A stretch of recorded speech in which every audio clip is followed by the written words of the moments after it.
I have been going through a lot in my life. At a certain point, I really did feel like that I was actually going crazy. I was so shocked. I was like, what the fuck would I want to see an oncologist for? An oncologist is for cancer.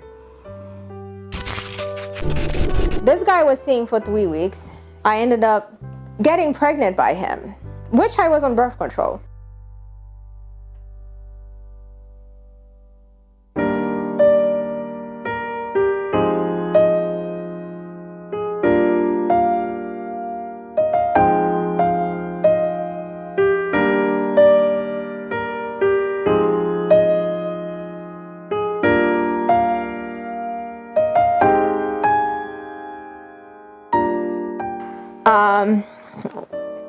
So today we're gonna talk about, oh my God, I forgot.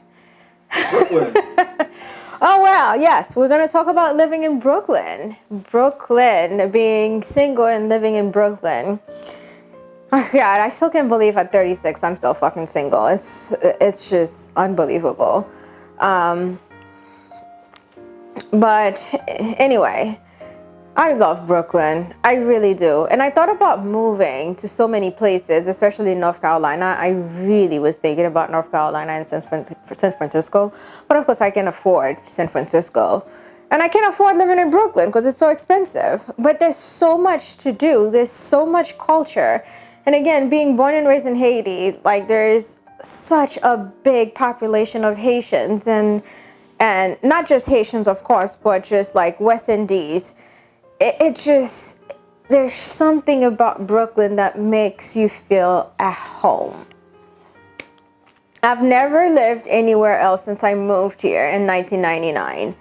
I hated it at first because it was such a new environment.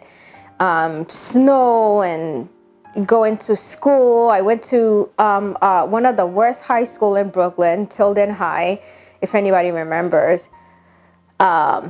With no English. I think the only thing that I knew was good morning, how are you, my name is. Those are the only words that I knew when I got into high school. I mean, can you imagine going into high school not speaking English? It was horrible, horrible. And I remember there were times that I used to go home and cry to my dad because I just did not want to go to high school. I didn't want to go to school. I wanted to go to somewhere where I can learn English. But anyway, I had to. So Brooklyn became my home. And I've lived in almost every public museum, Brooklyn Public Museum that every public library that they had, just because I wanted to learn English. I was reading everything that I could find and listening to every type of music, especially Backstreet Boys. I was fascinated with Backstreet Boys because in 1999, Backstreet Boys were so big with Britney Spears and Sync 98 Degrees. So I grew up in that era. And they actually helped me a lot to speak English. And also Celine Dion, who's a Canadian singer, who sings in French and English, actually helped me a lot, helped me learn how to speak English more and pronounce words better. So that helped me a lot. And this is why I still have an accent, but it's not as, as deep or as thick, but it's still there, especially when I get nervous and mad.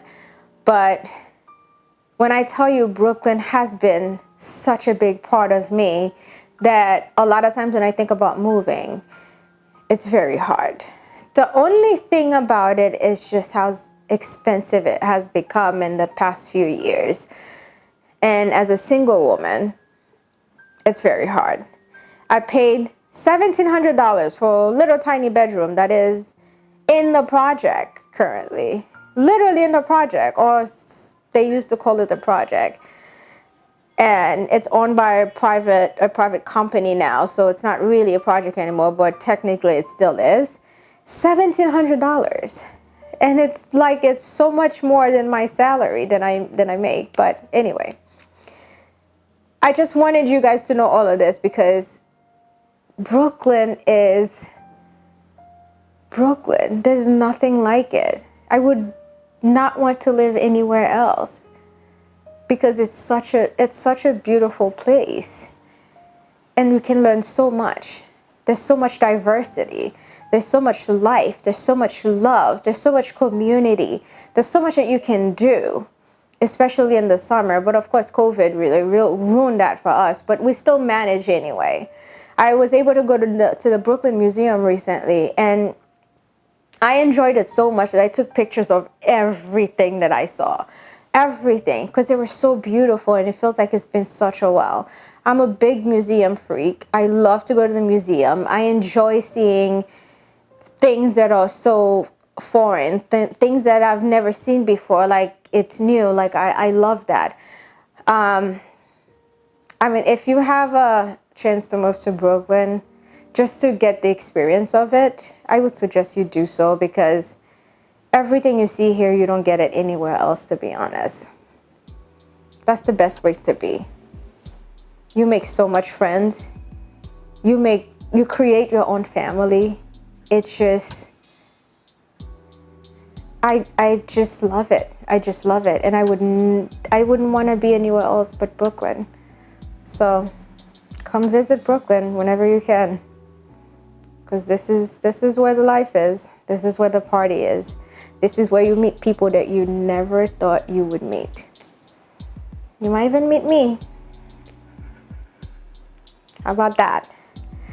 Again, we'll see you next time. We're going to talk about something else, another topic. And if you have any topic that you want me to talk about, let me know. You can subscribe down below and send me some questions, and I'll answer them as soon as I can.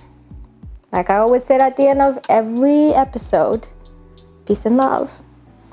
We'll see you next time.